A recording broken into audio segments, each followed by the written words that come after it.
and I wanted to do a separate Facebook Live just on adrenals. If you looked about a week ago, I did a whole about 10-minute segment on thyroid and all the pieces that have to be in place for your thyroid to work. And I put the question out to the group, which was, what do you need to know the most? Of all the things that I've told you about your thyroid that may be damaging your thyroid the most, what do you need the most help with? And hands down, it was adrenals. You all really are needing information on how to fix those darn adrenals. So what I want to do, if you've been following me at all, you know that I want to make sure that you understand why your adrenals go out of balance, you understand why your body goes out of balance, and that way when you understand it, you can actually fix it permanently. I'm not interested in just giving you temporary solutions. I want you to get the big picture so that you can actually fix it for good and you can fix it on your own. So I drew this picture out to give you, I'm a visual learner. I like to see from a visual standpoint how things go. So what I wanted to show you is that, especially right now, we've got the holidays going on. We've got a lot of stress coming in. So when stress comes into your brain, it stimulates your hypothalamus, which is the control center of your brain.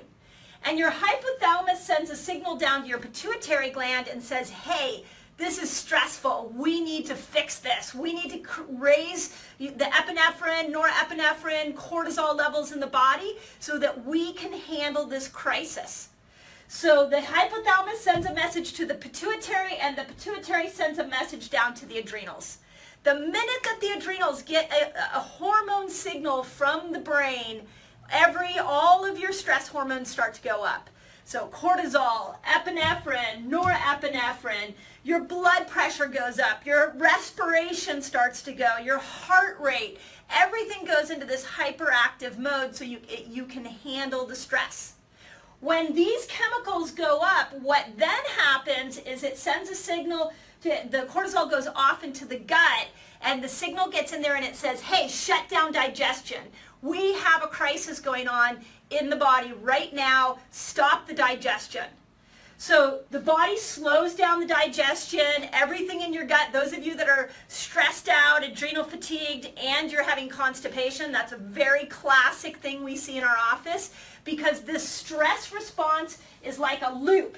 Your body is always, your brain is perceiving the stress, the adrenals are reacting, they're shutting down digestion. They also shut down your immune system, which is why sometimes you guys will get sick. And then that gets back up to the brain, and it creates this vicious circle. So what do you do? Now, I'm the type of person that I just know my whole life I'm going to have stress. It's just the way it is. So I want to create a body and a mind that can handle that stress. So of course, work on your stress is probably the most important for the adrenal glands. I have a good friend who had a high stress life and decided to sell everything and travel the country and really lower her stress. I think that's fantastic. And that's one piece of the puzzle. So work on your stress, meditate, exercise, whatever you can do. Get away from all the negative people that are bringing you down. Work on that stress. But then I want you to come over here and work on these adrenals. And there's a couple ways you work on the adrenals. I want to give you a diet way first. The diet way is stop eating so much sugar. Your cortisol levels are going to go up and down with your glucose levels and your insulin levels. So get off the sugar. I know that's hard this time of year, but it really will perpetuate the adrenal fatigue. Second thing, up your good fat. So we want to stabilize that blood sugar so that we can make sure that the cortisol and glucose are not on the same sync. They're not on that same up and down. Add good sea salt in. Sea salt's really good for stabilizing not only the thyroid but also the adrenal glands. Make sure you're getting enough sleep. A lot of you guys that are adrenal fatigued, you wake up at 2, 3 in the morning because your adrenals are so whacked out, they don't know what time of day it is. So when your glucose goes down, they start to create a spike of cortisol. But try to get as much sleep as you can. Grab a 20-minute nap in the afternoon. Try to rest yourself, get yourself in bed before 10. Your body will repair better if you get into bed before 10. Now, if you're doing all that, you're like, I've handled my stress, I'm doing the diet. A lot of you that are following me, you're doing the ketogenic diet. I'm trying to get the best sleep, and I still feel horrible. I hear this a lot. So in our office, we use a supplement called GA. You can get it, if you leave a link in the bottom, if you just say Adrenals, I'll make sure that you get a link to GA. But GA, hands down, or I should say knock on wood, it takes about anywhere from a month to 4 months for us to fix adrenals using the GA as our primary supplement. If you have a chiropractor, go and get a chiropractic adjustment. It helps balance out the stress reaction in the body. So make sure you're getting adjusted. We also, in our office, we use a cold laser to help regenerate the adrenals.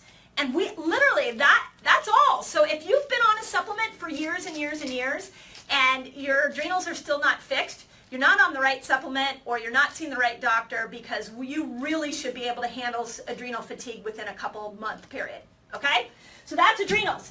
Now, the other thing you got to look at is that this is a feedback loop. So anything that damages the brain is going to affect the information going to the adrenals. So heavy metals, you've heard me talk about that before. If you got a lot of heavy metals, in our office we have a whole system for getting metals out, and we use Cytodetox. This is a fantastic supplement that will start to cross the blood-brain barrier, get into the brain, and actually hook onto any toxins, molds, metals that are in your brain that might be throwing your brain off. Fixing your gut, knowing what's going on in the gut. The more stress you have, the more likely you are to have things like SIBO and Candida and leaky gut. Leaky gut is like one of the #1 causes, other than glyphosate, is your stress levels. So products like Adrenal will help. Doing tests like Gut Zoomer are also very awesome to just understand what's going on in your gut. But you can't just, there's no magic supplement. There's no like one thing that you can take to fix your adrenals. There's a series of things that you can put together really logically that will start to bring the health of your adrenals back. So again, I want to make a checklist. Work on your stress, meditation, go for an go exercise a little bit every day, gratitude. Those three things are my 3 favorite for handling stress. Your adrenals. Add more good fat in, lower your sugar, make sure you're taking the right supplement, go see your chiropractor, get somebody to cold laser it. Your gut, look at your gut. So do a gut zoomer test or some kind of stool test that will tell you what's going on in your gut. Work on SIBO with Adrenal. A lot of you guys are doing Restore. You know how much I love Restore for leaky gut. And make sure you have some kind of protocol. If you're like, I have been on a probiotic over and over and over again, let me tell you, it's not working. A probiotic works for about a month. Then you got to get off that stuff, and you got to start to look at foods that will feed the good bacteria. So you want to look at these 3 pieces: the brain, your adrenals, and your gut, and then of course always looking at your stress levels. Okay? I hope that helped. I know there are a lot of pieces to it. Just like my thyroid video, there's not a magic pill. There's a series of things you can do. So pick one. Pick one area you're going to work on. Is it this? Is it your adrenals? Is it your gut? Is it your brain? What are you going to work on? And then once you feel like you have that mastered, go to the next one. You don't have to. This isn't like you're going to fix your adrenals overnight. This is like, hey, you know what? I'm realizing I'm pretty adrenal fatigued, and it's time to do something about it. So those are some general guidelines that you can be doing on your own, okay? If you want information, if you have any imbalance in here and you don't know what to do, just put imbalance in the gut and I'll send you some information. I hope that helps, and have a energized, adrenal fatigue-free day.